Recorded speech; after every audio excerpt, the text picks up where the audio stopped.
Adding to turmoil, the U.S. Department of Labor is now suspending operations at nearly 100 Job Corps centers nationwide, including one right here in the South Bay. For some students, they're losing more than just a job. Critical housing is at stake for them as well. NBC Bay Area's Marianne Favro spoke to students at the San Jose Job Corps Center who say this could be devastating. Marianne.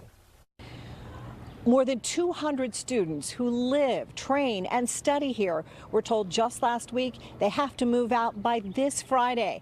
And some students told us they fear they'll end up on the streets. I was devastated. That's a reaction Kaylee Lynch says she had after learning she has to leave her home at the San Jose Job Corps Center.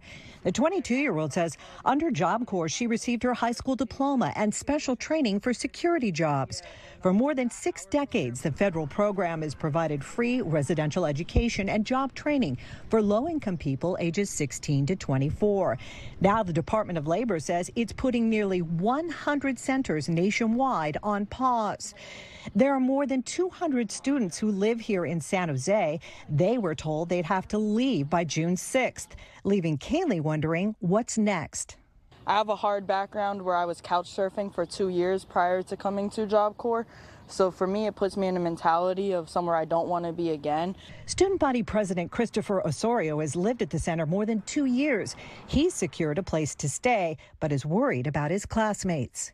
I feel like most of them are worried about being homeless or having no house or home to go to because a bunch of them were either in the foster care system and they grew out of the foster care system, or they just were homeless and this was a place where they can come to get a second chance. When asked about the Job Corps closures, U.S. Secretary of Labor Lori Chavez DeRemer said in a statement, quote, "A startling number of serious incident reports and our in-depth fiscal analysis reveal the program is no longer achieving the intended outcomes students deserve." Christopher disagrees. He says he's received training to run a forklift and work in cybersecurity. I've felt like this place has gained me the professional skills I need to work in the workforce.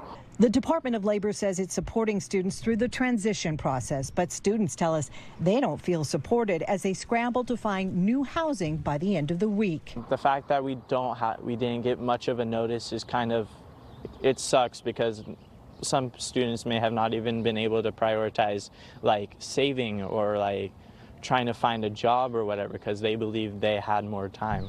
The program will be shuttered by June 30th. In San Jose, Marianne Favro, NBC Bay Area News.